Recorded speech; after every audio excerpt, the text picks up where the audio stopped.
ঠিক আছে, ফিজার ভাইকে শেষ একটা প্রশ্ন করি, যে আপনি যে কোরআনটা আসিফ পড়েন ভাই, এই কোরআনটা। হ্যাঁ, সরি আসিফ ভাই, আপনি আমার কাছে মনে হচ্ছে আপনি অনেক বেশি ওনাকে জটিল প্রশ্ন নিয়ে যেতেছেন, যে বাই আস্কিং যে কম্পাইলেশনের প্রশ্নগুলো, এগুলা মুমিনদের কিছু জানা নেই। না বাট আমি আমি জাস্ট আমি একটা বলতে সহজ, চাইছি আপনাদের একটু আপনাদের পরান সংশয় ফ্রিজার, কোথায়, সংশয়টা কোথায়? পরান ফ্রিজার, সংশয়ের পরে যেতেছি, আপনাকে একটা সহজ প্রশ্ন করি। আচ্ছা, কোরআনের বিধিবিধান, আইন, এগুলার ব্যাপারে তো অবশ্যই আপনার জানার কথা, যেহেতু আপনি একজন মুমিন। জানি না কতটুকু প্র্যাকটিসিং, বাট লিস্ট বিধিবিধান সম্পর্কগুলো তো আপনার জানার কথা। তাহলে ধরেন যে একটা সময় তো আম, যে পালক পুত্র, যে মানুষ নিজের সন্তানের মতো পালন করত, এইটা যে এত খারাপ বিধান, হুম, এটা যে এত খারাপ বিধান, আল্লাহ তাআলা যে অনেক পরে সেটা রিয়েলাইজ করছে, মোহাম্মদ যখন তার পালক পুত্রের সাথে দেখা করতে গেছিল, বউরে দেখে ফেলাইছে, পালক পালক পুত্রের বউরে দেখে ফেলাইছে, দেখে ফেলার পর আল্লাহ বুঝতে পারছেন, আরে পালক পুত্র তো আসলে আর আপন থাকার কথা না, এখন এটারে পরিবর্তন করে দিই, অমানবিক আইনটারে পরিবর্তন, একটা মানবিক আইন করে ফেলাইছে। আল্লাহ বলছে না, পালক পুত্র এখন থেকে আর পুত্র না। আর আল্লাহ তারপরে মোহাম্মদের ওই পালক পুত্রের ঘটনাটা মোহাম্মদের মাথায় যখন আসলো, তখন আল্লাহ একটা আয়াত নাজিল করছিল যে তোমার অন্তরে যা আছে তা আমি প্রকাশ করে দিব। আসিফ ভাই, তো আপনার অনেক কমপ্লেক্স কম্পাইলেশন কোশ্চেন, আমি একটা সহজ করলাম। এটা আপনি কোন তো সূরায় আছে পুরা বলেন তো? আপনি তো নবীর পুরা লুঙ্গিটা খোলা শুরু করছেন। আচ্ছা, এটা একটা তো সূরায় আসছে, তাই না? এই সূরাটা কোন সূরায় আছে, এটা একটু বলেন তো পরান ফিজার ভাই। দরকার হলে আমি আপনার হেল্প করতে পারি। ফিজার ভাই, আপনার হেল্প লাগলে আমাদের জানা, আমাদের লাইফ লাইন মানে 3 লাইফ লাইন। ফোন ফ্রেন্ড করেন আমারে। হ্যাঁ, আচ্ছা, হ্যাঁ, আমি আনমিউট করে আপনার বলেন। ফিজার আমি ভাই আপনার আনমিউট করে একটা বলেন। আমি আপনার দুইটা অপশন দিলাম, একটা হলো ফোন, আর একটা হচ্ছে আরেকটা কি জানি থাকে না, মানে 50 50 50 দুইটা অপশন। 50। আপনি কাকে চুজ করবেন? আসিফ ভাইকে নাকি ফারাজ ভাইকে নাকি হিকমাপুকে, কাকে চুজ করবেন আপনি? আনমিউট করে বলেন, ফিজার ভাই আনমিউট করেন, দেখেন মাইক্রোফোন বাটন চাপ দেন। আমার মনে হয় উনি চ্যাট মনে হয় জিপিটি সব দেখা গেছে, সব দেখা গেছে। আমাদের বস যখন অনেক সময় লাস্ট মিনিটে আস করে তখন আচ্ছা, চ্যাট জিপিটি। আমি বলতে চাইতেছি যে আপনাদের এটা নিয়ে আপত্তিটা কোথায়, যে আল্লাহ রাসূল যদি আল্লাহ না, রাসূল আপত্তি তো কেউ জিজ্ঞেস করেনি। না না আপত্তি তো কেউ পালক কয় ছেলেকে নাই যদি এখনো। বিয়ে করে থাকে, আপত্তি তো না এখনো বিয়ে কেউ কয় না রে ভাই। পালক ছেলেরে বিয়ে করবো কেমনে? কি কন ভাই? পালক ছেলের ওয়াইফকে যে বিয়ে করছে, তাকে ডিভোর্স, তাকে সে তার এই আচ্ছা, ঘটনাটা কি একটু ওয়াইফকে খুলে ডিভোর্স কোন দিতে, তো? তারপর কেমনে বিয়ে করছে, কেমনে বিয়ে করছে, একটু ঘটনাটা খুলে কোন তো আমাদেরকে একটু ভাই। মানে ঘটনাটা কি করছিল, প্রথমে কি করছিল? ঘটনাটা হয়েছে যে আল্লাহ রাসূলের যে পালক ছিল জায়েদ, মানে হারেস, মানে তার তার তার ওয়াইফের সাথে তার বনাবলি ছিল না, বনাবলি না, হতো না তখন। আগে তো এই যে পালক পুত্র, মানে এটা কি নবীর পালক পুত্র ছিল? এটাকে একটু কয়ে দেন। হ্যাঁ, পালক পুত্র। নবী ওই ছেলেটার আগে কি বলা হয়, কি নামে ডাকা হইতো? জায়েদ বিন মোহাম্মদ বলে ডাকা হইতো।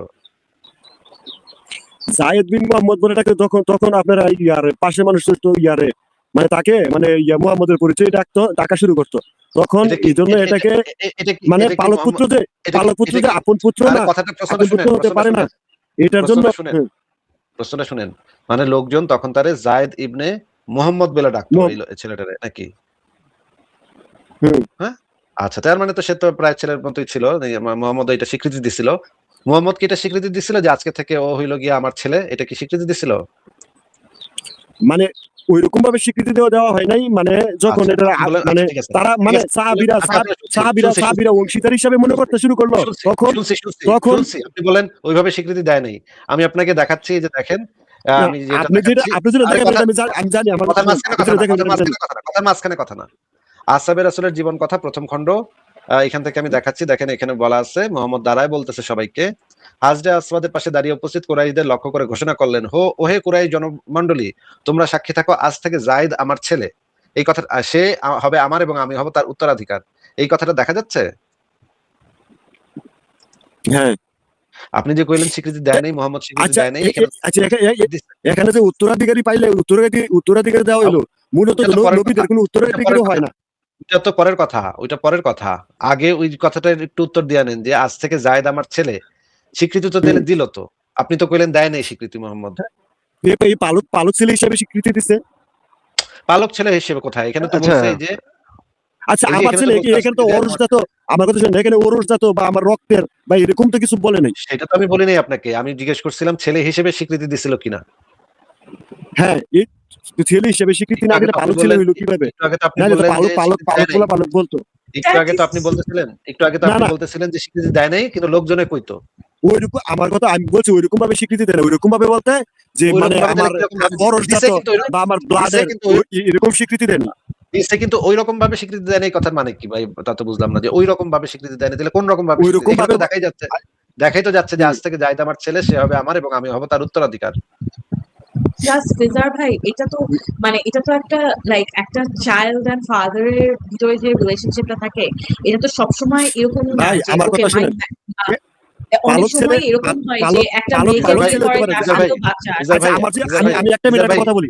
ফিজার আজ ভাই থেকে আপনি তো আজ কিছু থেকে জানেন না শুনেন শুনেন ফিজার শুনেন ভাই, ফিজার ভাই আপনাকে আমি একটু মিউট করে কথা বলতে হচ্ছে আপনি তো ভাই ইসলামের কোনো কিছু সম্পর্কে কিছু জানেন না তাহলে আপনি মানে ভেগর ভেগর করেন কেন পাকনামি করতে করতে যান কেন যেটা জানেন না ভাই সেটা আমি কি পাকনামি জানলাম না বা আমার কথাটা আমরা আবারও কথার মাঝখানে কথা বলা শুরু করছেন আপনি তো মানে একটা প্রশ্নের উত্তর দিতে পারতেছেন না একটা কোশ্চেনের উত্তর দিতে পারতেছেন না প্রত্যেকটা কথা ভুলভাল কইতেছেন আপনি কইলেন যে জায়েদ রে মোহাম্মদ স্বীকৃতি দেয় নাই কিন্তু লোকজনে কইতো এখানে আমি দেখতে পাচ্ছি সরাসরি জায়েদ আমার ছেলে মোহাম্মদ নিজে বলতেছে এবং তাকে এই নামেও ডাকা হইতো সবাই এই যে নিচে লেখা আছে সবাই তাকে মোহাম্মদের ছেলে হিসেবে সম্বোধন করতো এই যে তাকে বলতো জায়েদ ইবনে মোহাম্মদ এই জিনিসটা সবাই জানতো এবং মোহাম্মদ নিজেও স্বীকৃতি দিছিল আপনি কইছেন ভাই সেইভাবে স্বীকৃতি দেয় নাই আমি তো কইছি সেইভাবে স্বীকৃতি দেয় নাই ভাই আপনার তো কোনো জ্ঞানই নাই ইসলাম সম্পর্কে তাহলে হুদাই পাকনামি করার দরকার কি আপনি না জানলে একটা জিনিস না জানতেই পারে একজন মানুষ আপনি না জানলে কইবেন জানি না ভাই এটা আমি কইতে পারি না না যাই না কেন পাকনামি করতে যান ভাই না যাই না পাকনামি করতে গিয়ে ধরা খান ধরা খাইলা আবার মানে আপনার চোরের মার বড় গলার মতো গলা উঁচে আবার চিলাইতে থাকেন এগুলা কি ভাই আপনাদের কি কোনো আচ্ছা আমি কি একটা সম্মান কথা নেই? বলবো? এটাও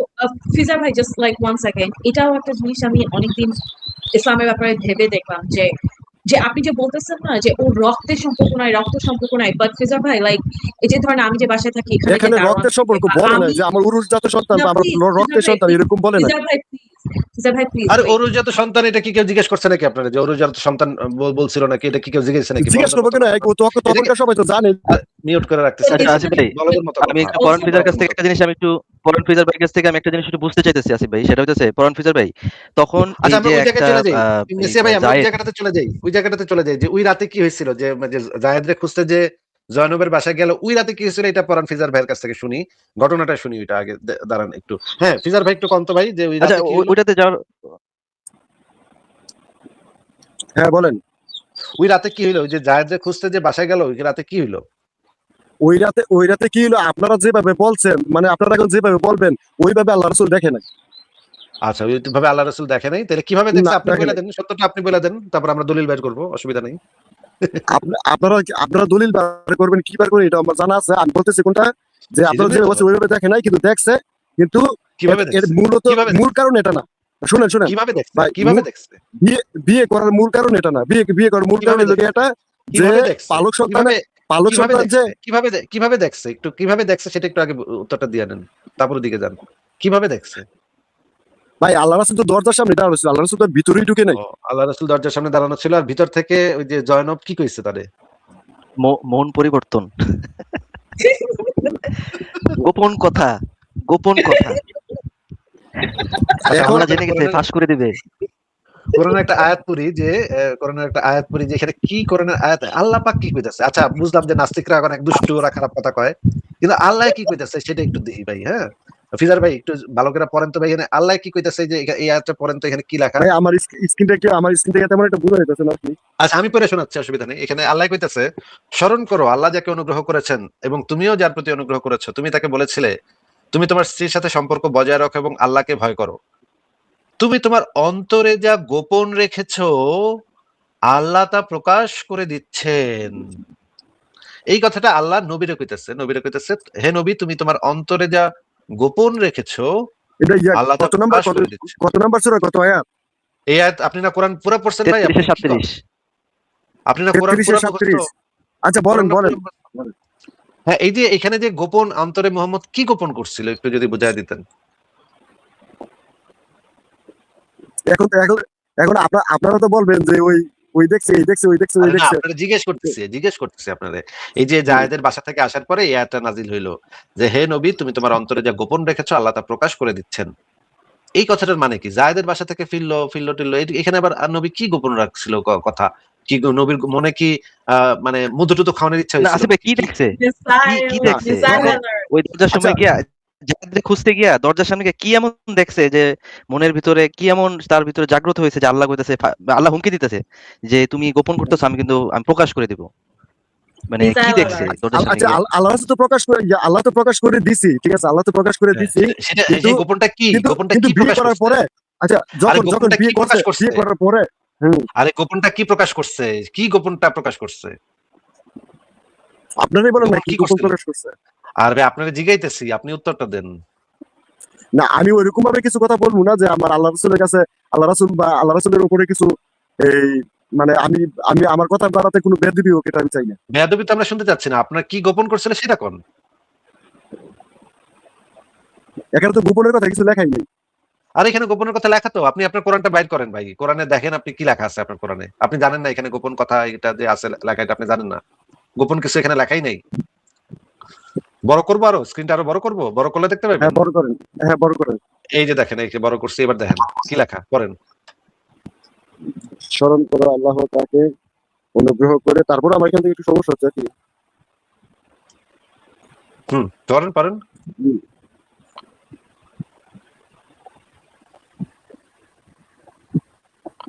পড়েন, জোরে তুমি জোরে পড়েন, তোমার আমরা শুনি। অন্তরে লুকিয়ে রেখেছিলে যা আল্লাহ প্রকাশ করতে চান তুমি। আচ্ছা, আচ্ছা, আগে আরেকটু আগে বলেন একটু ভাই। বুঝা যান। আগে একটু বুঝা যান। আল্লাহ অনুগ্রহ করেছেন, তুমিও তাকে অনুগ্রহ করেছো। মানে জায়েদের কথা কইতেছে, তাই না? হ্যাঁ, যাই বলেন। আচ্ছা। তুমি যখন তাকে যখন বলেছিলে তুমি তোমার স্ত্রীকে রেখে দাও এবং আল্লাহকে ভয় করো। মানে মোহাম্মদ জায়েদরে কইতেছে যে তুমি তোমার স্ত্রীকে রেখে দাও। আচ্ছা, স্ত্রীকে রেখে দাও কইবো কেন? বুঝলাম না তো। রেখেই তো বউ তো মানে বলছে রেখে দিব। এটার দ্বারাতে বউরে গিফট দিয়ে বোঝাইছে দিব যে নাকি? পালক ছেলের না, রেখে দাও। রেখে ওয়াইফ দেওয়ার কেও যদি উল্টাটা কি? ডিভোর্স দেয়, তার মানে আরে কথা বিয়ে শুনেন, করা যায়, সমস্যা নেই। কথা শুনেন, পালক কথা শুনেন, পুত্রের ওয়াইফ কেও বিয়ে করতে কথা পারবে। শুনেন, কথা শুনেন। রেখে দেওয়ার উল্টাটা কি? দিয়ে দাও আল্লাহ। নাকি? রেখে দেওয়ার উল্টাটা কি? দিয়ে দাও নাকি? ফিজার ভাই, রেখে দেওয়ার উল্টাটা কি? ভাই, রেখে দাও কথাটার উল্টাটা কি সেটা জিজ্ঞেস করতেছি। আল্লাহকে ভয়। হুম। ফিজার ভাই, এই যে রেখে দাও, আপনি তুমি বলেন, তোমার হ্যাঁ, স্ত্রীকে বলেন। রেখে দাও, এই হুম। কথাটার মানে কি? হ্যাঁ, এখানে লেখা আছে তো। লেখা তো আছে, আমি যা দেখতেই পাইতেছি। সেটা তো আপনার জিজ্ঞেস করতেছি না কি লেখা আছে। আপনি জিজ্ঞেস করছি তুমি তোমার স্ত্রীকে রেখে দাও, এই কথাটার মানে কি?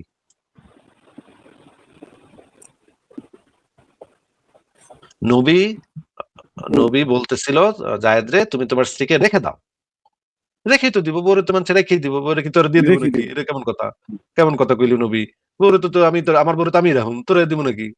তো আল্লাহর নবী জায়েদরে কইলো যে তোমার বিবিকে তুমিই রেখে দাও।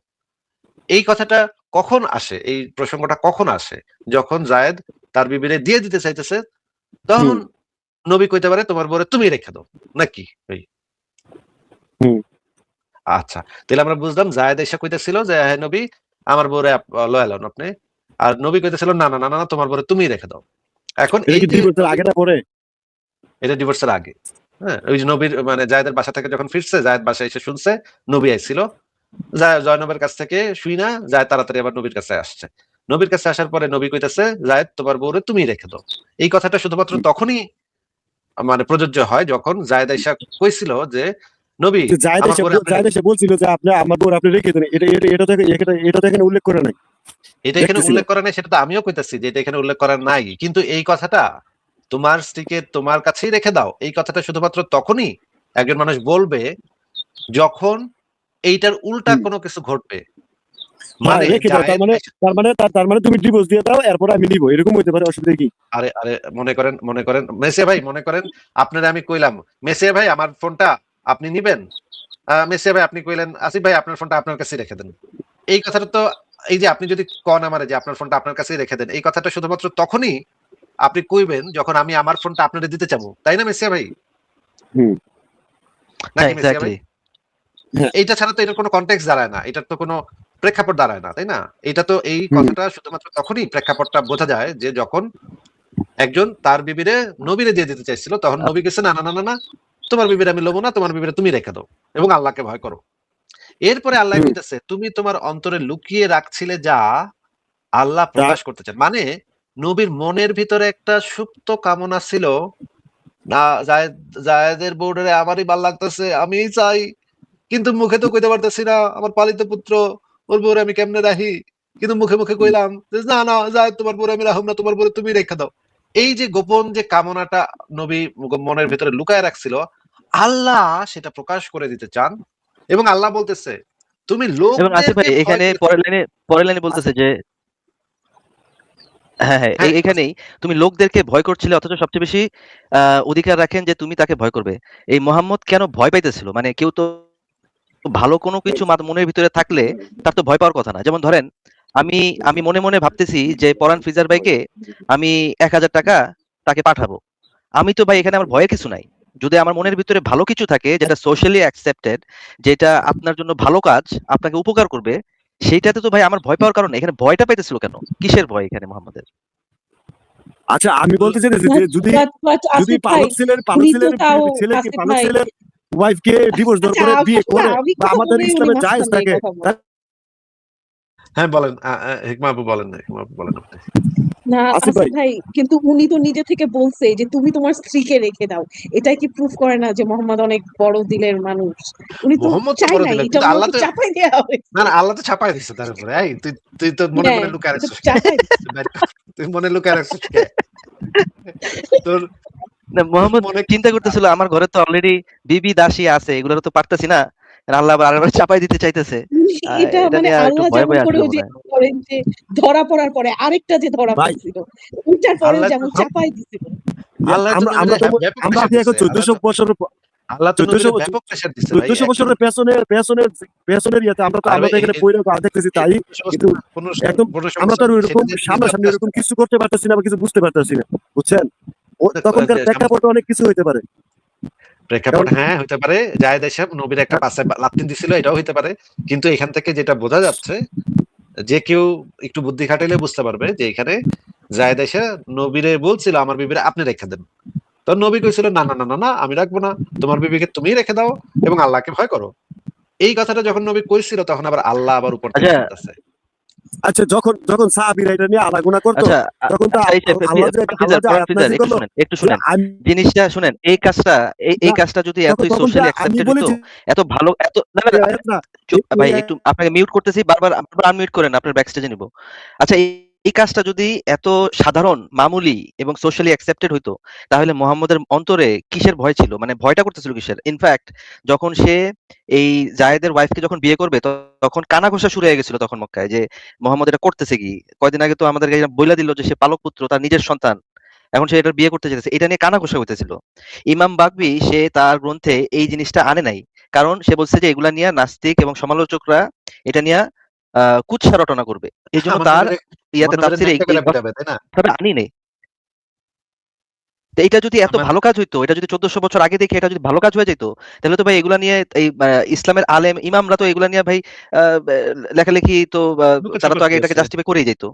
লুকোছাপা করছিল And লুকোচাপা তারা। another করতো না। thing ভাইয়া যে why is it always যে ওনারা যখন নিজেদেরকে অনেক legitimate proof করে তখন সবসময় বলে the Quran has never been changed, Quran lifestyle সারা জীবন 1400 বছর আগেও যে লাইফস্টাইল এখনো সে lifestyle, but somehow the moment যে আয়েশা বা তার এই ধরা পড়া বা তার এই পুত্রের স্ত্রীকে বিয়ে করা তখন হয়ে যায় 1400 বছর আগে এটা ঠিক ছিল। সো 1400 বছর আগে উনি প্রফেট ছিল, এখন তারা প্রফেট না।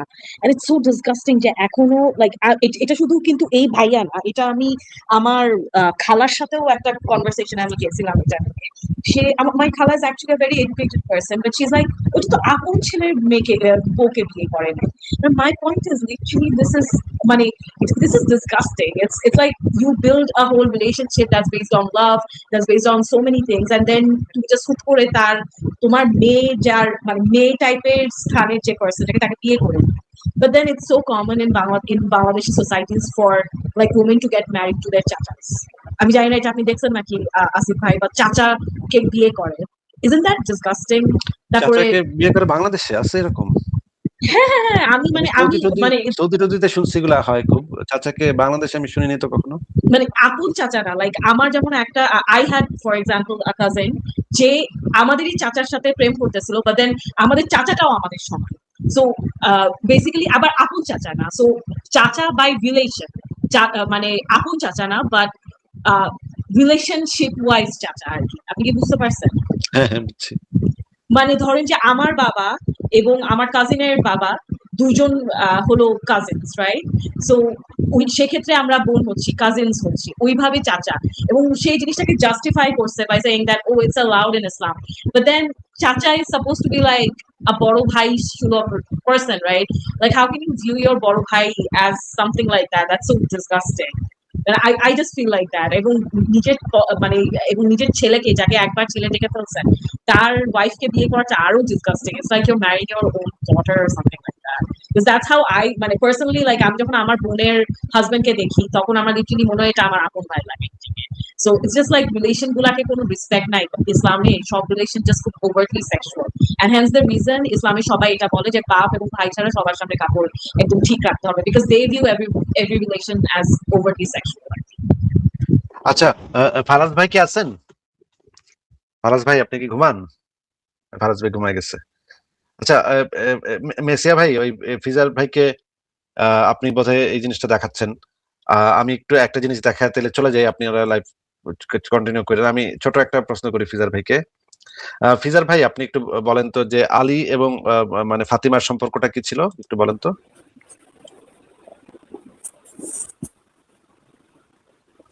আলী আমাকে এবং কি আনমিউট করা হয়েছে? হ্যাঁ হ্যাঁ, আলী এবং ফাতিমার সম্পর্কটা কি ছিল একটু বলেন। তারা হাজবেন্ড ওয়াইফ। হ্যাঁ, হাজবেন্ড ওয়াইফ। আরেকটা সম্পর্ক কি? আরেকটা সম্পর্কে ভাতিজি। ভাতিজি, চাচা ভাতিজি নাকি? হুম।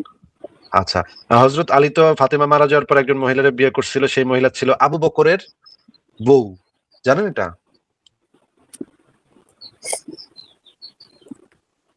হ্যাঁ, কি বলছিলেন ভাই আবার বলেন। আয়েশা না আবু বকরের মেয়ে? হ্যাঁ, আয়েশা হলো আবু বকরের মেয়ে।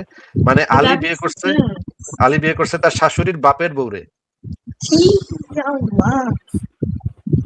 That makes আচ্ছা, মানে আয়েশা রাদিয়াল্লাহু যে মা, ওই মাকে বিয়ে করছে নাকি অন্য যে আবু আবু বকর সিদ্দিকের যে অন্য স্ত্রী ওইটারে বিয়ে করছে? আপনি ওইটা জানেন? অন্য বউ বলেই তো দিলাম আপনার, অন্য বউ। হ্যাঁ, অন্য বউ বিয়ে করছে। হ্যাঁ, তাহলে আবু বকরের বউরে বিয়ে করছে আলী।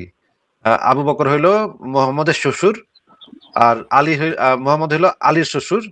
সেই আলী বিয়ে করছে আবার আবু বকরের বউরে নাকি? আচ্ছা। তারপরে হচ্ছে গিয়ে এই যে মুহাম্মদ যে খাদিজারে বিয়ে করছে, খাদিজা মুহাম্মদের কি ছিল? খাদিজা মুহাম্মদের ওয়াইফ ছিল, আর কি ছিল? ওয়াইফ তো ছিল, হ্যাঁ, সেটা তো বলেই দিলাম ভাই। এছাড়া আর কি ছিল? এছাড়া খাদিজার আন্ডারে তখন আল্লাহ রাসূল খাদিজা ছিল তখন ফুপু ছিল, সম্পর্কে ফুপু ছিল। হ্যাঁ, ওইরকম আর কি, মানে রক্তের না। রক্তের তো কই নেই ভাই, সম্পর্কে ফুপু ছিল।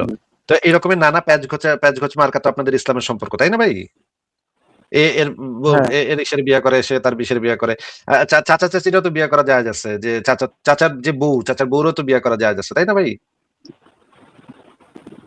চাচিরে ব্লাডের সম্পর্ক,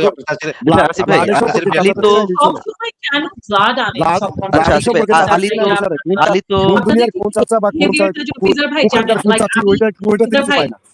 Cesar bhai, let me tell you something. আপনাদেরকে মুসলিমদেরকে like all over the world, even মুসলিমরা যারা আমরা যারা একটু better families থেকে, let me tell you something. এই যে আপনাদের প্র্যাকটিসেস গুলা, যে সবার সামনে পর্দা করা, দুলা ভাইয়ের সামনেও পর্দা করা, তারপরে হলো এই যে মানে সবাইকে যে বিয়ে করা যাবে, লাইক আপনারা একদম জিকির করতে থাকেন মা ছেলে মা ছেলে মা ছেলে, যে অ্যাপারেন্টলি আমরা শুধু বলি যে মা ছেলে সম্পর্ক করা উচিত, but then it's so fucked up. আজ পর্যন্ত আমি কোন নাস্তিককে বলি না যে মা ছেলে আমি বলি না, অন্য কেউ বলতে পারে। আপনি বলেন নাই, বাট আমি all I'm saying is যে কিভাবে প্রত্যেকটা রিলেশনশিপে আপনারা সেক্স জিনিসটাকে ঢুকাইতে পারেন। ইটস জাস্ট উইয়ার্ড যে আপনি বলতেছেন যে ব্লাডের সম্পর্ক নাই। আচ্ছা, ফিজার ভাই, আলীর সাথে আপনি শুনেন, আমি একটা জিনিস দেখাবো আপনাকে। আমাদের ইসলামে তো কোরআনে তো নিষেধ আছে, আমরা কাকে কাকে বিয়ে করতে পারবো আর কাকে কাকে করতে পারবো না। ফিজার ভাই, একটা জিনিস যেগুলো নিষেধ আছে ওইগুলো তো আমরা মানতেছি নাকি? যে ফাতিমার সাথে আলীর বিয়ে হওয়ার আগে ফাতিমা তো আলীর চাচা চাচা বলে ডাকতো, তাই না? চাচা বলে ডাকতো সম্পর্ক যদি থাকে তাই অবশ্যই ডাকতো। পেডোফিলিয়া প্রো ম্যাক্স, এটা লিটারালি দুবাবার কাহিনী। আচ্ছা, আমরা এখন একটা ভিডিও দেখি, দেখবেন আপনারা, মজার একটা ভিডিও আমি ছাড়তেছি, দেখেন। ফারাজ ভাই থাকলে মজা হইতো, কিন্তু ফারাজ ভাই যেহেতু নাই, সেহেতু ফারাজ ভাইকে ছাড়াই চালাতে হচ্ছে। দেখেন তাইলে, হ্যাঁ, ভিডিওটা। डॉक्टर साहब, मैंने एक विधवा से शादी की। उस विधवा की एक जवान बेटी थी। उस जवान बेटी के साथ मेरे बाप ने शादी कर ली। डॉक्टर साहब, क्या इस तरह मेरा बाप मेरा दामाद बन गया क्या? और मेरी बेटी मेरी माँ बन गई। कुछ दिन बाद डॉक्टर साहब, कुछ दिन बाद ना उनके घर में एक बेटी हुई। वो जो बेटी हुई वो तो मेरी बहन हुई ना, मेरी बहन हुई। वो बेटी मेरी बहन तो हुई, लेकिन उसकी नानी का मैं श्योर था, इसलिए वो मेरी नवासी नहीं हुई। डॉक्टर साहब, क्या आप समझ रहे हैं? और इस चक्कर में ना मेरा बेटा अपनी दादी का भाई बन गया। डॉक्टर साहब, और मैं अपने बेटे का भांजा बन गया, और मेरा बेटा अपने दादा का साला बन गया। डॉक्टर साहब, और जब मैंने अपने बेटे को मामा मामा बुलाया तो वो पापा पापा बोल के रोने लगा। डॉक्टर साहब, और जब मैंने अपनी बेटी को मम्मी मम्मी बुलाया तो वो जहर खाने चली गई। मम्मी, এটা একদম হ্যাঁ। পারফেক্ট ইসলামিক সম্পর্ক, তাই না? ইসলামিক সম্পর্কগুলো তো এরকমই হয় যে কে কার সাথে কি কোনো আল্লাহ ঠিক হাওলা Fact, করতে লাবিল্লাহ। fact. এটার অর্থ কি? মোটেও না, আমি এরকম করি। আমাকে কি মিউট করে দিচ্ছেন নাকি? আচ্ছা মিস্টার ভাই আসিফ ভাই, I lost track. ভাই, আমি আসলে বুঝতে পারিনি আসলে আচ্ছা, টুকটাক হয়ে গেল, কেমনে আপনারা কেমনে হয়ে গেল এগুলোই বললেন টুকটাক, কিন্তু হিসাবটা রাখতে পারিনি। এগুলো তো আমাদের রিভাইন্ড ইসলামিক আইনে আছে, এটা আমরা মানছি বা এখনো মানতেছি। ঠিক আছে, আমরা রিভেন আমরা- করে সৌদি আসুন। আমরা মুমিনদের কাকে কাকে বিয়ে করতে হবে এটা কোরআনে অলরেডি বলাই আছে। ঠিক আছে, স্পষ্টভাবে বলা আছে, বুঝছেন? Well, it's not a good rule, Cesar bhai. আমরা ওটাই বলার চেষ্টা করতেছি যে in our eyes, it's just like not our eyes. At least in my eyes, personally, আমার কাছে মনে হয় within family বিয়ে করাটাই is a very weird thing. But like, আচ্ছা, even if that's okay, but even then, it's just very weird যে আপনি বলতেছেন যে ও রক্তের সম্পর্ক যেহেতু না, তাই it's okay for someone to marry like literally the wife of আমি- your son. আমিও তো বিয়ে করছি আমার চাচতো বোন সম্পর্কে, আমার আপু আচ্ছা, চাচতো বোন। হিকমাপুর, let's Bone get is back to still the topic. Yeah. হিকমাপুর, let's get back to the topic. আমরা যে টপিকে ছিলাম, আমাদের ফিজার ভাই, আমাদের এই আচ্ছা, ব্যক্তিগতভাবে আমাদের আমার চাচতো বোন বিয়ে করে। আচ্ছা বিয়ে শাদী এখানে আপাতত না যাই, আমরা টপিকটাতে ফেরত আসি যে এই মোহাম্মদ যে তার কি বলে পালক পুত্রের মেয়েকে দেখতে যাওয়ার পরে তার কি হয়ে গেল, এটা নিয়ে একটা বর্ণনা আসছে। দেখেন, এখানে বলতেছে যে জয়নব বিনতে জাহাজকে বিবাহ করেন নবী ৩য় হিজরিতে। প্রথম উক্তিটি সবচেয়ে বেশি প্রসিদ্ধ। ইবনে জারির তাবারি সহ একাধিক ঐতিহাসিক এই মত সমর্থন করেন।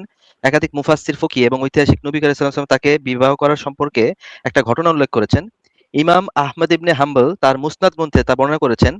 অজ্ঞ মূর্খরা যাতে এর কদর্য করতে না পারে সে কারণে আমরা এখানে ইচ্ছা করি তা উদ্ধৃত করা থেকে বিরত থাকলাম।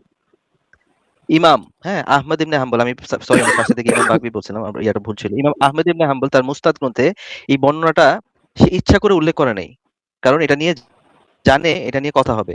দেখেন, এই আপনাদের ভিতরে আলেম ইমামরাও এই জিনিসটা নিয়ে একটু লজ্জাই পাইছে। এখানে বলা যায় যে এই জিনিসটা তো কথা উঠতেই পারে যে কিভাবে তখন নবীর বয়সও তো অনেক ছিল, ওই বয়সে একটা মানুষ তার বালক পুত্র যাকে ছেলের রূপে দেখছে, ছেলের মতো করে দেখছে, ছেলের মতো করে দেখার পরে ছেলের বউকে বিয়ে করার মতো ইচ্ছা মনের ভিতরে জাগছে, এবং এই গোপন ইচ্ছাটা আল্লাহ আয়াত দ্বারা বলতেছে যে তুমি তোমার মনে যেই ইচ্ছা তুমি গোপন করতেছো সেটা আমি প্রকাশ করে দেব। এটা যে একটা লজ্জাজনক একটা ঘটনা, এটা নিয়ে তো ভাই লজ্জা পাওয়া উচিত আপনাদের মুমিনদেরকে। এই জিনিসটা ইমাম আহমদ ইবনে হাম্বল সেই জিনিসটাকে এড়ায় গেছে, বাট আপনারা আমি জানি না কেন এগুলা নিয়ে এসে জাস্টিফাই করেন। যখন এগুলো নিয়ে জাস্টিফাই করবেন তত বেশি আপনাদের কথা শুনে মানুষ হাসবে, এটা নিয়ে আরো মানুষ দুর্গন্ধ ছড়াবে। আচ্ছা, এটা নিয়ে আমি আরেকটা হাদিস দেখাবো। ভাই, হ্যাঁ, আপনার মুমিনরা যে এই বিষয় জানে না, অনেক বেশিরভাগ মুমিনরা এই বিষয় জানে, বুঝছেন? তারা মাইন্ডেও নিচ্ছে, আমরাও মাইন্ডেও নিচ্ছি, কিন্তু এখন কোন আমার বিষয়? কথা হচ্ছে কি, এখন 1400 বছর আগে তখনকার প্রেক্ষাপট কেমন ছিল বা তখনকার কেমন ছিল, আর আমরা থেকে এখন আপনি 1400 বছর পরে, মানছেন, আপনি না শুনেন, কিন্তু এখন তো আমরা ভাই এগুলো আপনি করতেছি মানছেন কি না মানছেন না। এগুলা নিয়ে তো কথা নাই। আরে ভাই, আপনি মানছেন কি না মানছেন এগুলা নিয়ে তো আমাদের কোনো কথা নাই। আপনি কেন কিন্তু মানছেন, এগুলো তো এটা আগে কিভাবে ঘটছে, জাস্টিফাই, এটা তো আমরা না করি না নাকি? কবে ঘটছে? মানে আমরা কি কোনো মুমিন কি অস্বীকার গেছে যে তার আল্লাহ রাসূল তার পালক ছেলের এই ওয়াইফকে বিয়ে করে নাই? কোনো মুমিন অস্বীকার গেছে? আচ্ছা শুনেন, আরেকটা হাদিস দেখাই। এখানে দেখেন কি বলতেছে সূরা আহজাবের এটা নিয়ে সুনান তিরমিজি একটা হাদিস 3208 নম্বর সহিহ হাদিস। এখানে বলতেছে আব্দুল্লাহ ইবনে ওয়াজা কুফি রাহমাতুল্লাহি আলাইহি বলেন, আয়েশা রাদিয়াল্লাহু থেকে বর্ণিত, তিনি বলেন নবী সাল্লাল্লাহু আলাইহি ওয়াসাল্লাম যদি ওহীর কোনো কিছু গোপন করতেন তবে এই আয়াতটি গোপন করতেন। আয়েশাও কিন্তু বুঝতে পারছিল যে এটা একটা লজ্জাজনক ঘটনা। এটা হচ্ছে সূরা আহজাবের 33-37 নম্বর আয়াত। এই যে এই আরবি লেখাটা, এটা হচ্ছে 37 নম্বর আয়াত, পরিচ্ছেদ সূরা আহজাব। হ্যাঁ, আয়েশাও বুঝতে পারছিল যদি নবী কোনো আয়াত গোপন করতে পারতেন তাহলে এই আয়াতটা গোপন করতেন। তো আপনার ইসলামিক অথেন্টিক সোর্স রেফারেন্স গুলাতেই এই জিনিসটা নিয়ে ঢাকার চেষ্টা করা হয়েছে, গোপন করার চেষ্টা করা হয়েছে এবং লজ্জা পাইছে। আপনারা এই জিনিসটাকে জাস্টিফাই করতেছেন। আচ্ছা আপনি আমার একটা জিনিস বুঝান তো পরাণ আচ্ছা ভাই, ভাই, লজ্জা ধরেন পাইছে এখন যে 1400 একটা বছর পড়াইয়া শুনেন মনে হইতেছে যে আমাদের কাছে মনে হইতেছে যে এগুলা অনৈতিক বা এগুলা ঘটা উচিত ছিল না, 1400 যে বছর কারণে পরে এটা বলছে। পরাণ কিন্তু তখনকার প্রেক্ষাপটে এখনকার টাইম লাইন ব্যবহার করে যদি আমরা আবার 1400 বছর পরে যদি যাইতে পারতাম বা তখনকার প্রেক্ষাপট তখনকার অবস্থা দেখতে পারতাম, টাইম লাইনের তাইলে ব্যাপার আরো না তো ভাই, পুরোপুরি বুঝতে পারতাম, তাহলে বুঝছেন? আপনাকে আবার না বুঝতে আপনি যদি কারণ এটা 1400 তো বছর সম্ভব যাওয়ার না, পরে আগে নিয়ে এটা যাওয়া তো যেত সম্ভব তাহলে তো না, ভাই ভালোই আছিল। তাহলে তো আপনার নবীর চরিত্র এটা তো নিজের সম্ভব চোখে না। দেখে আসতে পারতেন। আচ্ছা শুনেন, হ্যাঁ, এটা ধরেন তো সম্ভব 1400 না। বছর আগে একটা সমাজে একটু কথাটা শেষ করি। তখনকার একটা স্বাভাবিক ছিল, সমাজে আমাদের এখন স্বাভাবিক না, আরে তখন ভাই কথাটা স্বাভাবিক শেষ ছিল। করি না, হ্যাঁ। কথাটা একটু শেষ করি। না যদি 1400 বছর আগে সরি স্যার ভাই প্লিজ কন্টিনিউ।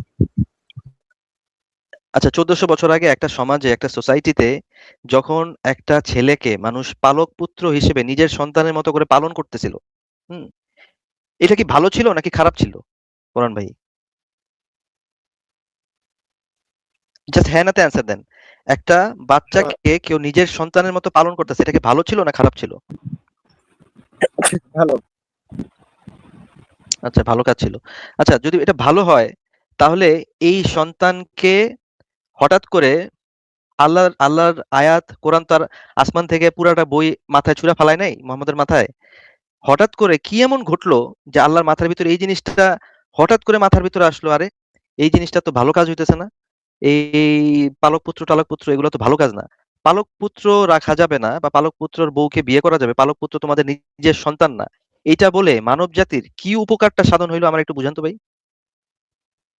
পালক পুত্র রাখা যায় না, পালক পুত্রর বউকে বিয়ে করা যায়, এইটা দ্বারা মানব জাতির কি উপকার হইলো?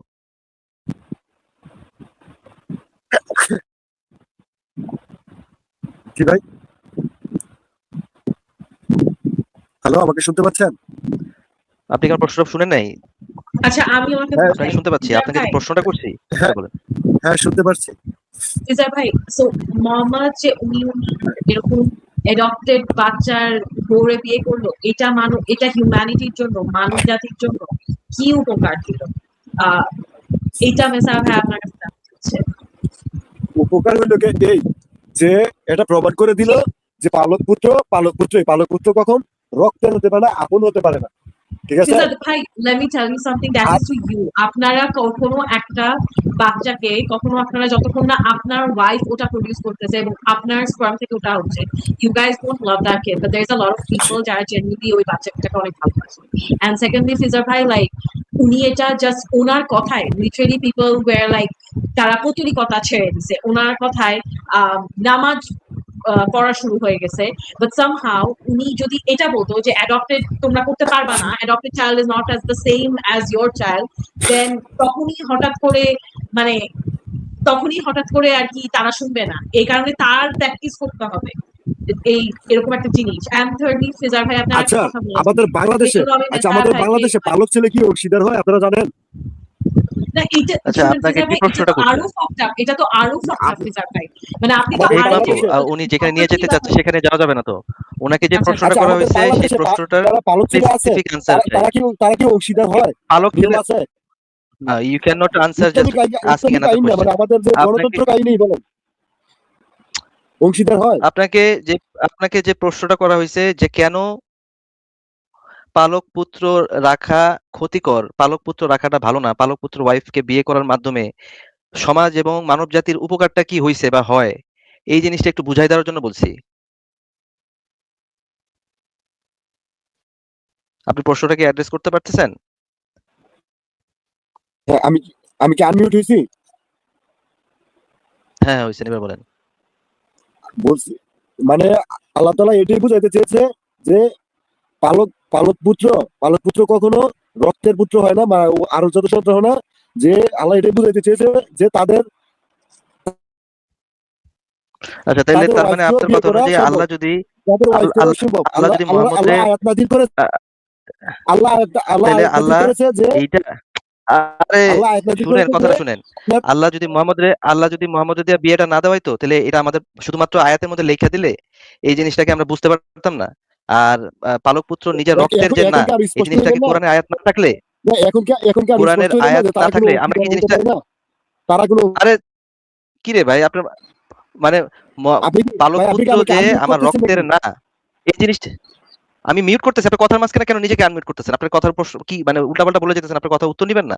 আপনাকে বলতেছি যে যদি পালক পুত্র যে আমার রক্তের না, এটা মোহাম্মদ বিয়ে না করলে এই জিনিসটাকে আমরা বুঝতাম না যে পালক পুত্র যে আমার রক্তের না।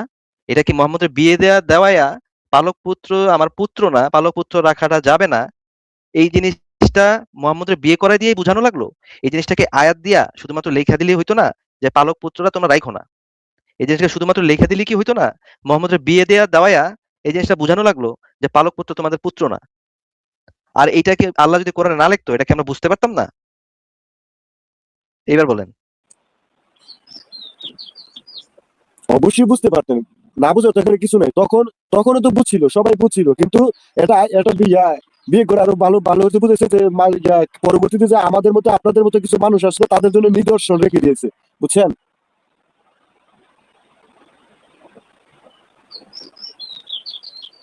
ও আচ্ছা আচ্ছা, মোহাম্মদ রেদিয়া বিয়া করায়া পালক পুত্রের হ্যাঁ, নিদর্শন ছেলেদের হিসেবে বিয়ে রেখে করাই দিয়েছে দিয়া যে আমাদের তারপরে আমাদের পরবর্তী জন্য এই নিদর্শনটা যে আমরা এই নিদর্শনটা আল্লাহ তাআলা নিদর্শনটা না দেখায়া আল্লাহ তাআলা যদি কোরআনে লিখে দিত, তাহলে আমাদের পক্ষে এই জিনিসটা বোঝা সম্ভব হতো না নাকি? তখন তো হইতই, তখন তো আরো বুঝছিও। যেমন আয়াত নাযিল কোরআনে হইছে তো পরে আরো। আচ্ছা, তার মানে আয়াত তো পরে আরো নাযিল মোহাম্মদের হইছে যে আচ্ছা যে যখন যখন যখন সাহাবীরা যখন এটা গুনাগুনি করেছিল তখন তো আয়াত পরে আরো নাযিল হইছে যে আমি তাদেরকে বলে দাও যে আমি তোমাকে আগে বলেছিলাম যে এই বিয়েটা করার জন্য, বা আমি সমর্থন দিয়েছিলাম, এরকম আছে। আচ্ছা, তাহলে এটা যদি আপনার যুক্তি হয় আল্লাহ এরকম মোহাম্মদ আছে রেদিয়া যে করায় আমিও নিদর্শন আমিও দেখাইছে, তাদেরকে তোমাকে সমর্থন দিয়েছিলাম, তাদেরকে বলে দাও। তাইলে আল্লাহ তাইলে আল্লাহ মোহাম্মদ রেদিয়া যে আহ হিবা হিবা বিবাহ করাইলো, তারপরে মোহাম্মদের দিয়া চার বিবির বেশি বিবি রাখাইলো, আল্লাহ এই নিদর্শন দিয়া আমাদের কি বুঝাইলো?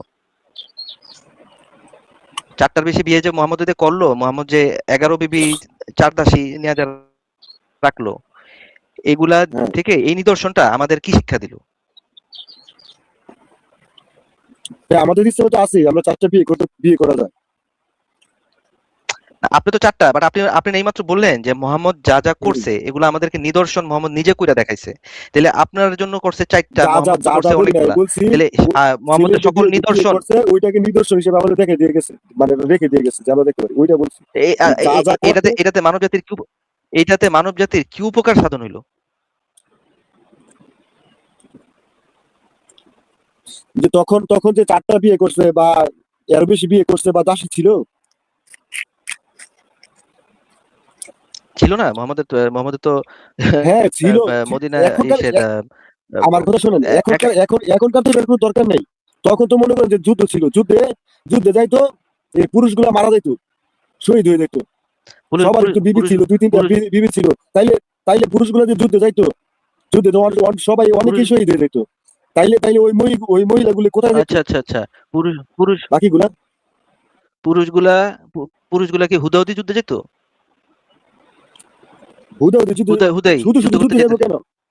ইসলামের জন্য যুদ্ধ করতে। কেন জিততে যেত? ইসলামের জন্য কেন যুদ্ধ করবে? কেন মানে ইসলামের জন্য কেন যুদ্ধ করবে? ইসলামের জন্য কেন যুদ্ধ করতে হইব? কি ইসলামের করতে? জন্য কেন? যুদ্ধ হয়েছে না, অনেক যুদ্ধ হয়েছে না। কেন? এই যুদ্ধটা কেন হইছে? আপনারা কি এটা জানেন না? আপনারা কি জানেন না যে যুদ্ধ হয় নাকি না হয় নাই? অবশ্যই জানি, কিন্তু কেন হইছে? যুদ্ধটা কেন করতে হইছে? ইসলামের জন্য, ইসলামকে প্রতিষ্ঠিত রাখার জন্য। ইসলামে ইসলামে প্রতিষ্ঠিত রাখতে হইলে যুদ্ধ করতে হয়?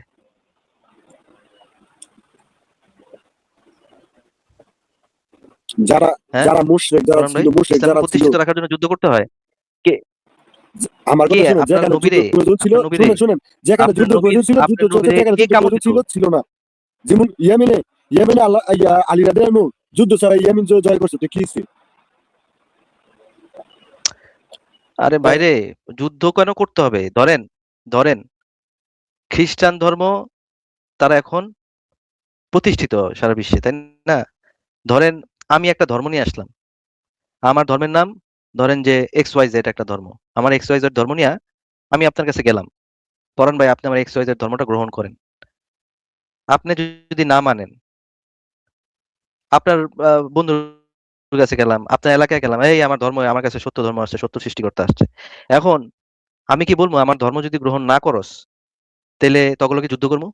যদি এটা বলি, পরান ফিজার ভাই, ধরেন আপনার এলাকায় সবাই মুসলমান, আমি এসে কইলাম কালকে পর্যন্ত সময় দিলাম, তোরা যদি ইসলাম ধর্ম গ্রহণ না করস তগলকে আমার যুদ্ধ হইব, এই জিনিসটা কি একটা ভালো কাজ হইলো? Is it a good way of spreading Islam or rather preaching an ideology? আচ্ছা, আল্লাহ রাসূল কি যায় প্রথমে যুদ্ধ করছে নাকি প্রথম দাওয়াত দিচ্ছে, বা এরপর আল্লাহ রাসূলকে অতিষ্ঠ করছে বা পাথর মারছে বা ওনাকে আঘাত করছে? এটাই তো আমি এরকম কিছু আমি নাই? আপনার দাওয়াত দিলাম। করণ ফিজার ভাই, যদি আপনার যুক্তি হয় এটা দাওয়াত দেওয়ার পরে যুদ্ধটা জায়েজ হয়ে যায়, মানুষ মারাটা জায়েজ হয়ে যায়, আমি আপনার দাওয়াত দিলাম, আমি আপনাদের এলাকায় গেলাম, গিয়া আমি দাওয়াত দিলাম, হে পরান ফিজার ভাই আমার কাছে সত্য আসছে, আমার সৃষ্টিকর্তার নাম পং পং, আমার ধর্ম আমার সৃষ্টিকর্তাকে আচ্ছা, মেনে নাও। আচ্ছা, এখন আপনার দাওয়াত প্রথমে কি দিলাম, হতে গিয়া প্রথমে কি দাওয়াত আল্লাহ দেওয়ার রাসূল যুদ্ধ পরে করছে? আপনি আচ্ছা, কইতেছেন আল্লাহ তাইলে আল্লাহ রাসূল মদিনায় হিজরত করলো কেন? তাহলে তো মক্কায় এইসব মুবাইয়া ইয়া করে সেটা মক্কায় ইসলাম প্রতিষ্ঠা করতো। মদিনায় গেল কেন? মদিনায় হিজরত আল্লাহ করতে, রাসূল কারণ আল্লাহ রাসূল তো আপনার নবীর কাছে নিজে জানে জঙ্গি নিরাপত্তার বাহিনী জন্য আর আসতো না। মদিনায় চলে গেল। আরে ভাই, আল্লাহ রাসূল খালি নিজে জানে ফেলেন খালি, নিরাপত্তা আর আপনি মদিনায় এক হিজরত জায়গা করলো, থেকে আরেক জায়গায় মদিনায় লাফায় চলে চলে গেল। যেতেছেন। আল্লাহ তাইলে রাসূল তাই- মদিনায় হিজরত করছে, পালায় গেছে, জান লিয়া পালায় গেছে, কারণ হচ্ছে আপনার আল্লাহ রাসূল এই মানুষ এই যে মক্কার ভিতরে ঢুইকা মূর্তি ভাঙছে, আপনার কটূক্তি করতো ইয়াদের নিয়া, হ্যাঁ, ভাঙচুর করছে, এবং সেইখানে তাকে কয়েকবার সাবধান করা হয়েছে তার চাচার মাধ্যমে, আবু তালিবের মধ্যে, যে তুমি তোমার বাতির জায়গায় ই করে দাও, কি বলে সাবধান করে দাও। সে সাবধান শুনে নাই, সে সে ভাইগা গেছে, কারণ তার কাছে জঙ্গি বাহিনী ছিল না। পরবর্তীতে যখন ওমর তার পুত্র বা পালক পুত্র জায়েদ এবং আপনার ওই যে জঙ্গি ইয়ারা ছিল না, না, খালিদ বিন ওয়ালিদ, এই ধরনের মক্কা থাকা আলী, অবস্থায় ইসলাম এরা ধর্ম গ্রহণ যখন করছে।